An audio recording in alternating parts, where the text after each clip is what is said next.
Welcome back to Definitely Not Definitive. I'm Ken. And I'm Bethany. And we're just a couple of wild and crazy kids in love that love some Wild Card Wednesdays. It's Wild Card Wednesday! Yeah, and so for this Wild Card Wednesday, we're checking out the bizarre lore of Plants vs. Zombies. And so that won our poll, and thanks to everyone that voted and for all the suggestions that you're dropping in the comments. If you want to vote for next week's Wild Card Wednesday video, then go ahead and check out our community section on our channel page. Yeah. All right, so let's do this. Some lore time. Let's do it.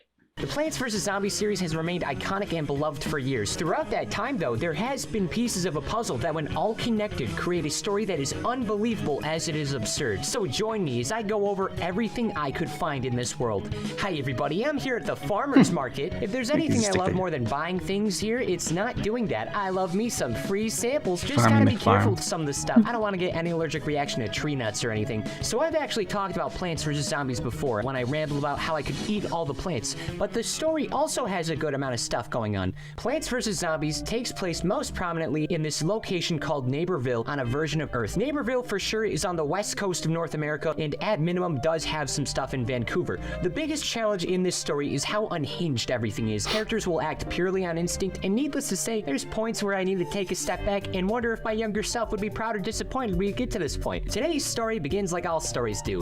The dawn of time. The in-universe government provides a brief rundown of the history of zombies in this universe. It takes exactly 30 minutes for the first zombie to just like pop into existence. Okay then. Just like everything, it just shows up out of nowhere. Now the zombies aren't like ordinary zombies in this case. They're more like an equivalent to humans that can be born and come from the undead. They aren't like a virus hell-bent on spreading more like World War Z or something. They're very stupid humans who want to eat brains to get smarter. That's pretty low on the zombie scale. This version of history is basically the same as ours, but not really. We actually do know some important moments in history that revolved around zombies. When Greek engineers invented the catapult in 431 BC, the zombies stole it to launch themselves closer to brains. In 160 BC, Dedus Zombius took over the Roman Empire by eating all of those who opposed him. In 1492 AD, the Pope survived zombies by hiding in a cupboard for a week. In 843 AD, a zombie accidentally became the king of Germany when he wore the crown when he was bored. One time in 1687, the zombies realized the crown all of a sudden you're king.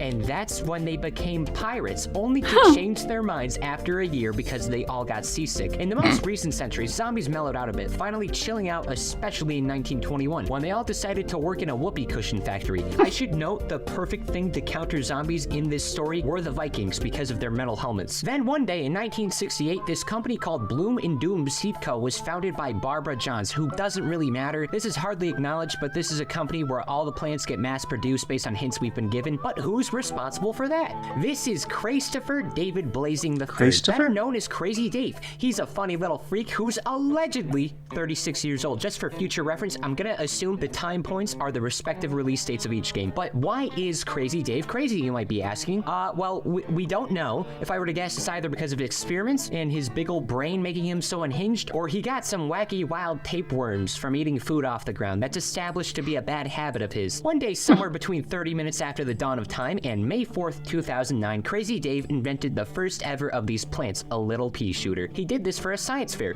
winning it, and as a result made a new lifelong nemesis. Now this is Dr. Zomboss, the commander of the modern zombies. He's also the creator of zombies throughout the franchise after losing to Davy's little science expedition. His entire life path transitions to wanting a worldwide apocalypse because of this specific instance. After 2 years of studying death and stuff, he quickly acquired a doctorate in Thantology. That's the study of dying and stuff. And being freaking peeved from that one science fair, probably decades ago at this point, Zomboss figures out how to bring back the dead, thus allowing him to create an uprising. And if you're wondering how or why Zomboss is the only zombie who made the rest of the zombies and why there's not any other ones, we'll get into that, don't you worry. May 5th, 2009, Zomboss says, alright, shit's about to get bananas, I want this guy gone and everyone dead, except for the dead guys. The dead guys are my guys, they can stay. It's a zombie apocalypse, all our lawns are getting invaded and whatnot, until Dave pops in and goes, ah, don't worry, chief, that guy kind of sucks at existing. His forehead looks like a cheap stress ball. Here, take my seed. No, not that other kind. Now, of course, Crazy Dave is established to be a little bit cray-cray. He makes you spend a lot of money on survival equipment despite the apocalypse. His plans are outlandish a lot of the time, but trust me, amigo, he's a chaotic good friend. This is the face of a friend. Take his little seeds, bing bong, now we got an army. Following this, for the next several days, we're at the mercy of Dave's missions and what he offers to us.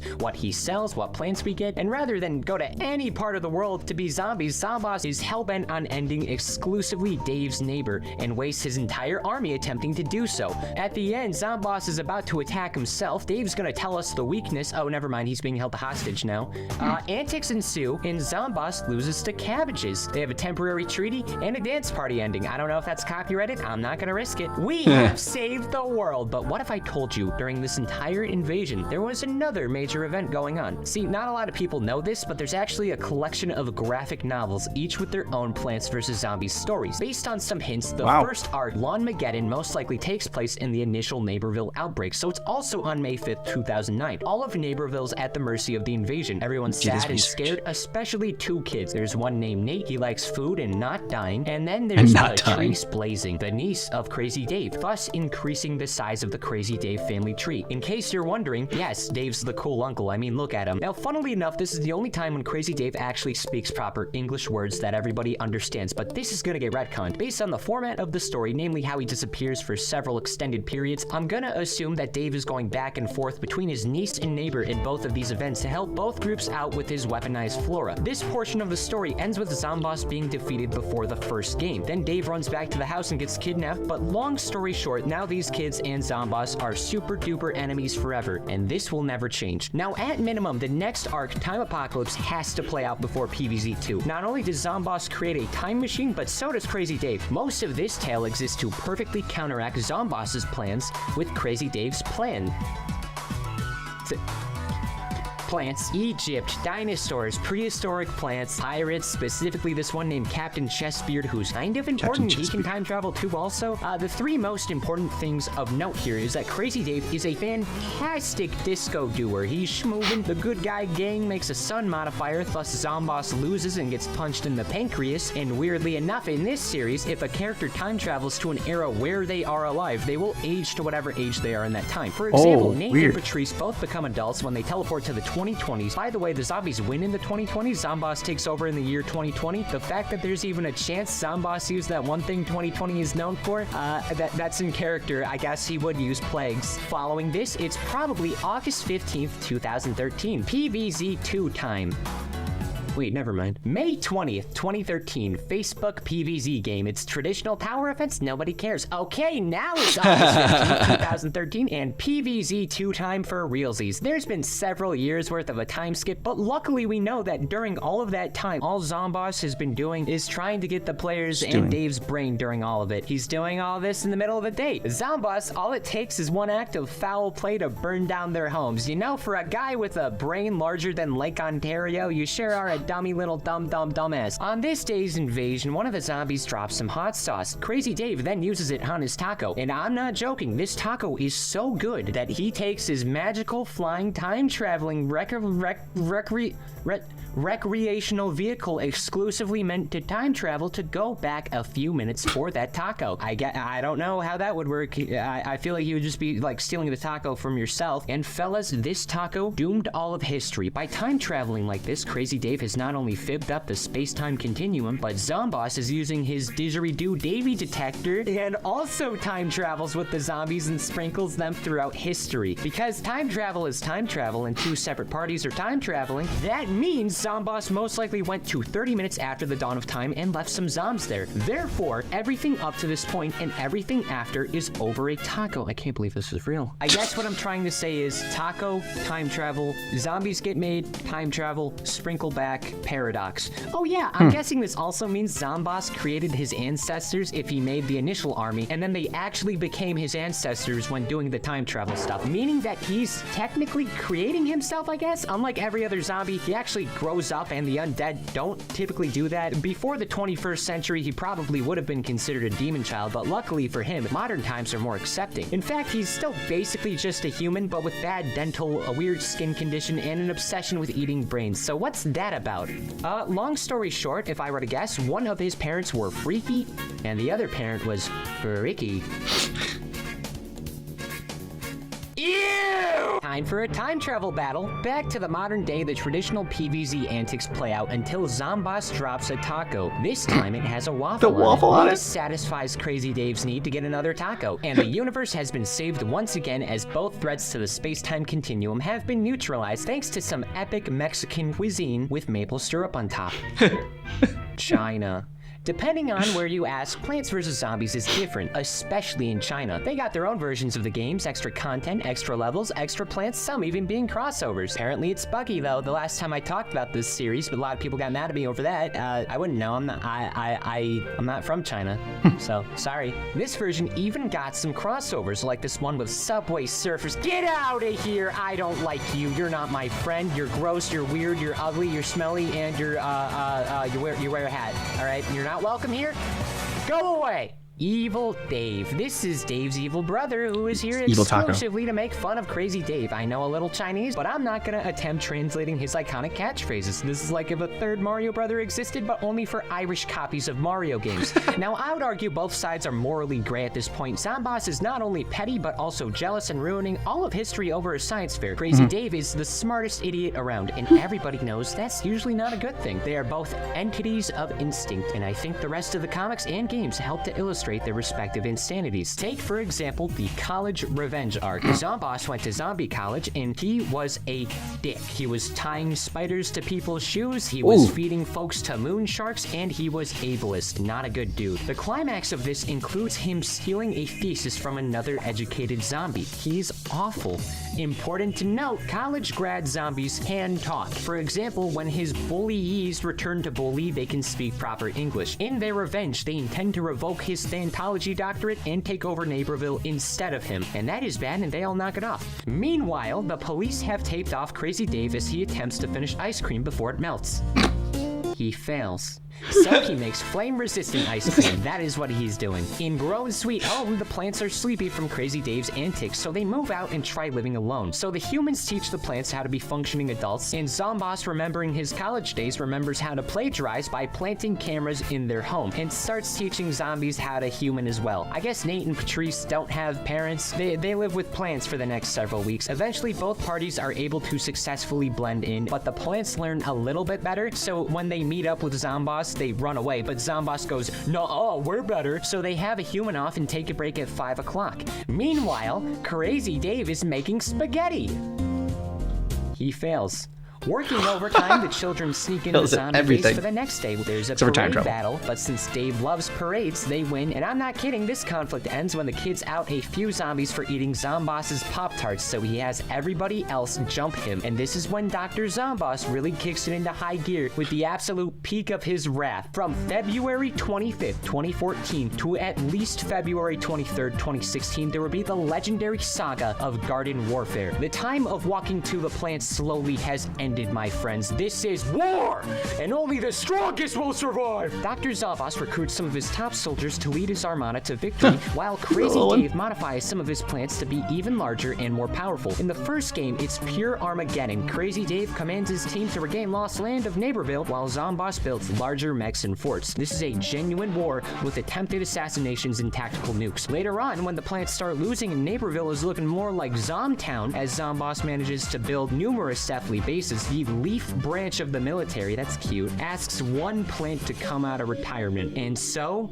the Corn Man has to get his shit together and join the fight. But I don't know why he has pores. This is upsetting. The comic that goes over this event provides more story. Nate and Patrice come from the future to truly end the fight. This is making the taco situation more confusing. On the contrary, though, Zomboss is using time portals to bring in more zombies through all of history. All the other citizens are invited to an ice cream cruise ship, so that explains why Dave's the only human in, like, the Garden Warfare franchise right now. There are two other plants, Rose and Citron, who have their origins revealed. Rose simply came from the past. There's not much to add there, but in the future, a little citrus volunteered for Crazy Dave's Super Soldier project, but Crazy Dave accidentally added an extra ingredient to the concoction: cologne. Thus, Citron was born, and he looks like that. Please stop looking at me like that. Lots of fighting, lots of antics, lots of duels. It's super cool and intense. After hours of intense fighting, the plants are victorious. And what is Dave up to?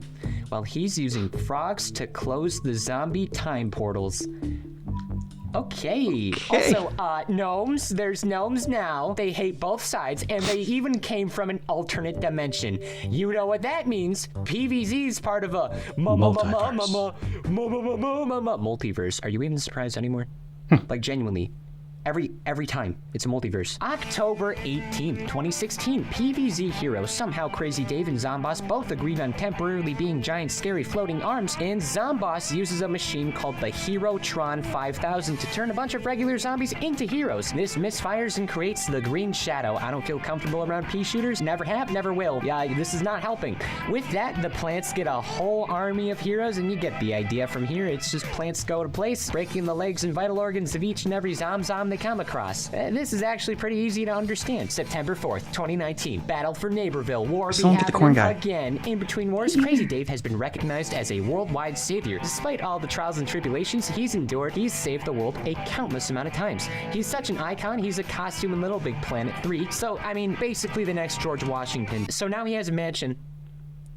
That's why he has a mansion. Now, story-wise, this is very much like the other games. It's more so a collection of larger battles with top soldiers on both sides working to take down the other. Based on previous hints, we can also confirm that the plants most likely won the previous warfares, trapping most of the zombies until that doesn't happen, and now violence. But again, the gnomes are back, the evil plans revolving around the moon are back. Honestly, it's very formulaic. Zomboss keeps goofing his gunk up. All it would take is some weed killer to stop the plants. All it would take to beat the zombies, it's some violence. Dr. Zomboss is a net negative for society. I'm shocked he's still alive. The remainder of the comics helps show more of the characters and some of the problems they have. From this point on, the cycle starts to advance and kind of just become repetitive, each issue going from major arcs to one-off stories. The remaining portion of the comic can go virtually anywhere post Garden Warfare 2, and it still makes sense. The next issue is Pedal to the Metal. Cars. Nate challenges Zomboss to a race war, but since all the plants were busy racing the zombies, the other ones take over. Humans win when Zomboss slips on a banana peel. Then the kids throw a pizza party. They do this a lot. Also, all Crazy Dave was doing was being the designated driver and playing a game called Don't Blink. This is humanity's savior. Next is Boom Boom Mushroom. The zombies want to make a cavern base and sink Neighborville by digging all of Earth under it so everything collapses. Oh, but don't worry, this is not going to be an issue because Crazy Dave, off screen, won a pet pig named Twister from a singing competition in Guatemala and went on legendary quests through the land finding the Boom Boom Mushroom. The Boom Boom Mushroom? And they all want it. So using Twister's pig smell, they find the bomb and make a trap that ends with Zomboss being trampled by bulls. In battle extravaganza, there's a guy who turned red from eating too much of his beet bread, and now he's red. That rhymes. I'm gonna get a water real quick. Now he's red and he wants to sell his factory.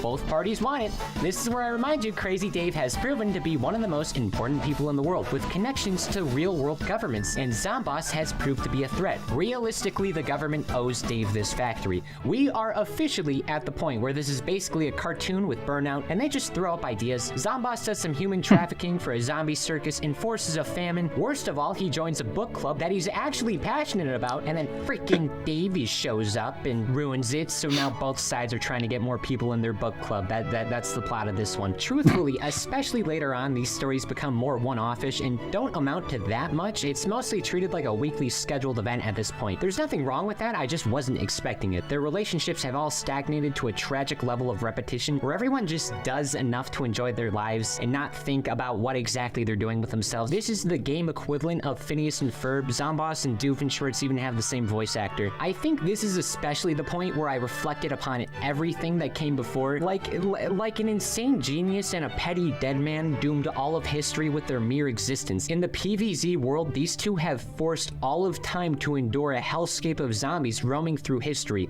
And for what? A taco? A science fair? The fact that out of billions of years, zombies have literally not only been a threat for all but 30 minutes across all that time, just because of this stuff is a little bit funny. The taco better have cured AIDS, and that science fair prize better have made like the 119th element, because even if that stuff was the case, they would only like balance out the consequences they caused by like 2%? Anyways, war's done. I would argue this is one of those wars where nobody exactly won, but everyone definitely lost. Especially the gnomes, they super lost. They're out of the story now. The zombies have basically retreated to their norm in Neighborville, and though all the land has been regained, we have to rebuild. And that pretty gracefully slides into the time point of January 17th, 2024. Plants vs. Zombies 3, a proper and prepared and beautiful continuation into the classic gameplay with a new coat of paint that includes plants that don't make me want to say my safe word as much. So with this, Dr. Zomboss remembering every single one of his endless amount of defeats, remembering all those years he's tried and failed that's amounted to nothing, all those horrible atrocities that have wasted everyone's time, after spending an extended period thinking about his life, his actions, his consequences, all of the failures that led to this very moment, he decides to do the unthinkable. It's time to invade Neighborville again. Oh, what? You thought there was gonna be more? No, it's just Plants vs. Zombies. The plants are good, the zombies are bad. I see this more as both sides are running low on materials after a decade of Xbox Live profile pic material. I can see their mitochondrias, that's how high definition they are. But yeah, that's my justification for the events going on here. There's not many accessible plants or zombies and stuff, so now we're right back at the start. One Nimrod forcing another into an endless battle with no outcome or change, with the same stuff, in the same place, repeating over and over with their own little twists at it each time. PvZ's story is the definition of insanity, which fits these two perfectly.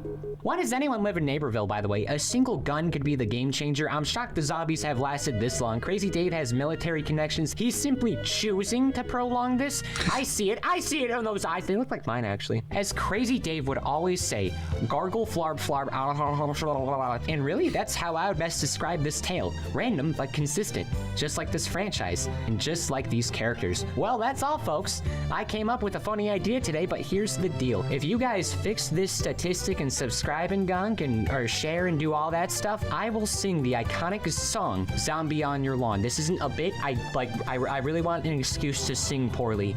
And now that I'm done being the mayor of Yap City, I could really go for some lovely free samples, like this cupcake. Scrum-diddly. I wonder what kind of lovely ingredients are in this.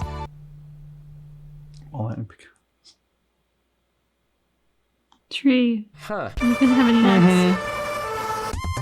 Yeah, I mean, he summed it up pretty well there by saying that this is the definition of insanity, you know, doing the same thing over and over again, expecting a different result. And so I still didn't get a real explanation about the corn guy, where he came from. That was like the freakiest thing to me. Yeah, okay, so Corn Guy was like the savior, right? But like he then was just out of the lore for like the second half of the video. But if Corn Guy is our savior, I'd expect him to kind of like reprise his saving role throughout.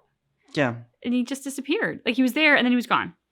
Yeah, I don't know what happened to him, but that image will haunt me for the rest of my life now.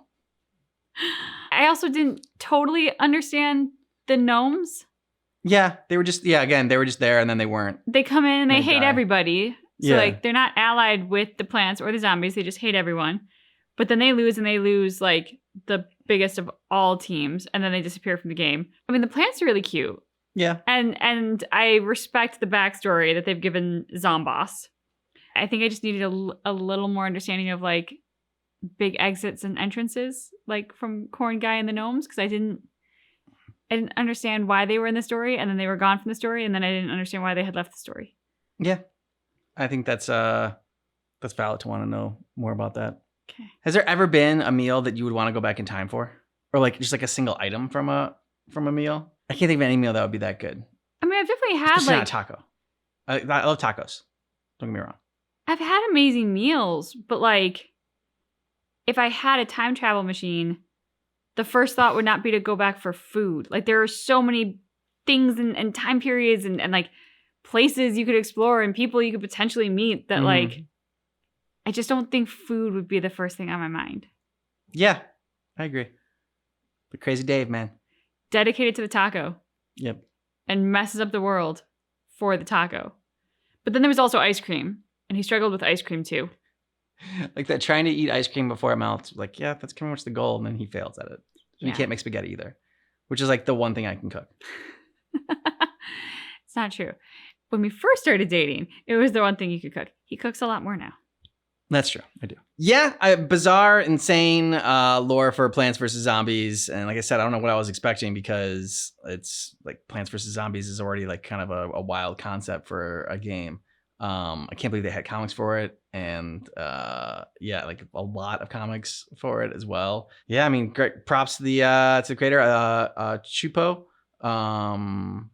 for putting this all together because that's going over a lot. Like I don't even know how you make this a coherent video with how crazy it is, but did a good job. Yeah, did their research for sure. Let us know what you thought about this down below in the comments. And if you want to vote for next week's Wildcard Wednesday video, make sure you check out our community tab on our channel page. Yeah. Thanks so much for seeing our reaction for the bizarre lore of Plants vs. Zombies, but you keep in mind That our reaction is definitely not definitive.